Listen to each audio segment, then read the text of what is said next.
Почитувани граѓани, Република Македонија мора да оди напред. Веќе неколку денови политичките лидери во Македонија водеа интензивни разговори. Државата и граѓаните предолго се заложници на една деструктивна политика, која негативно влијаеше и се закануваше на секој план. Влогот беше огромен. Дали граѓаните ќе продолжат да живеат во маглата на политичката криза? Или сето ова ќе го оставиме зад нас? Дали ќе им дадеме можност на граѓаните да го одберат патот напред за нашата нација и држава? Или ќе им дозволиме на политичарите, кои со манипулации имаат за цел да ги парализираат состојбите, да продолжат, да не спречуваат да одиме напред? Дали ќе продолжиме да се движиме храбро и одлучно како нација, работејќи на растот на економијата и нашите интереси на меѓународно ниво? Или можеби ќе се исплашиме од предизвиците и можностите со кои се соочуваме? Договорот од јуни-јули беше постигнат за што е можно побрзо земјата да најде излез од сегашната ситуација. Предвремените парламентарни избори беа најдобриот излез на земјата од политичката криза. Затоа, 4 партии и во измените на изборниот законник се согласија дека 24 април е оптималниот термин за избори. СДСМ, ВМРО-ДПМН, ДУИ и ДПА договорија и заедно изгласаа во собранието да има избори на 24 април. Денес, почитувани граѓани, со гордост ви соопштувам дека нашата држава тргна одлучно да се стави крај на политичката криза и да напредуваме храбро кон едината. Ова започнува со изборите на 24 април. Цврстото стоење позади изборите, кои беа договорени од страна на сите партии во Пржино, е реафирмација на нашата верба во демократијата.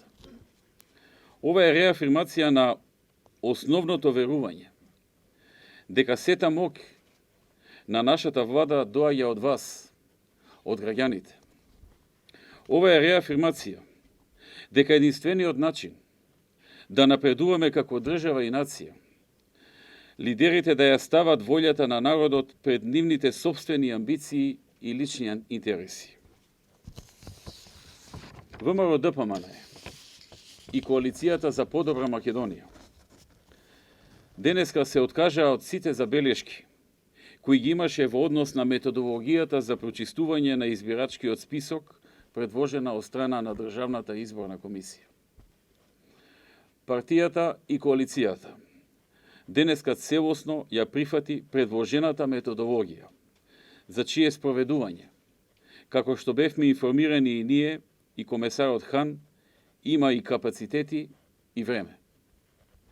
Двете институции, најодговорни за спроведување на изборниот процес, се во рацете на СДСМ, Државната изборна комисија и Министерството за внатрешни работи, раководено од страна на технички назначениот министер Оливер Спасовски, имаат капацитет да гарантираат фер и демократски избори.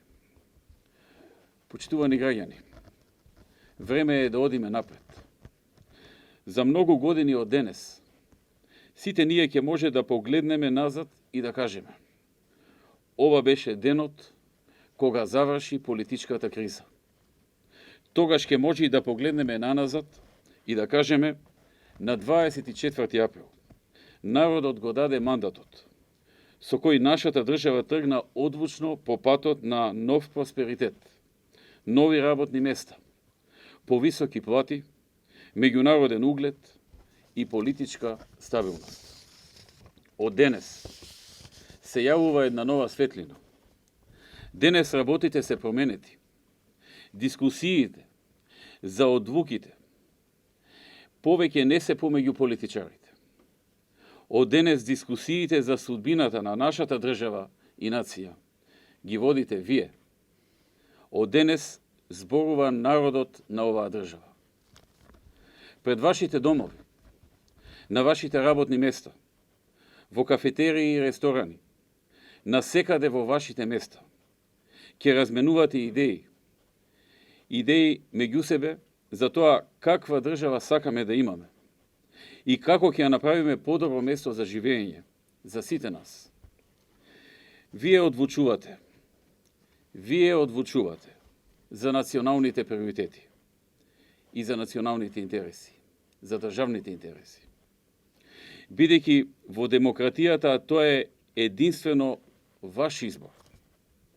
Драги пријатели, со нетрпение чекам да се видиме, да ги слушнам вашите идеи и да ви ги кажам моите идеи за тоа како можеме нашата татковина, која сите ја сакаме, да продолжиме да ја движиме напред кон подобра иднина. Со нетрпение го чекам моментот кога уште еднаш ќе докажеме дека најмудрото нешто кое што можеме да го направиме за нашата држава е да му дадеме на народот, мок да одлучува. Ви благодарам.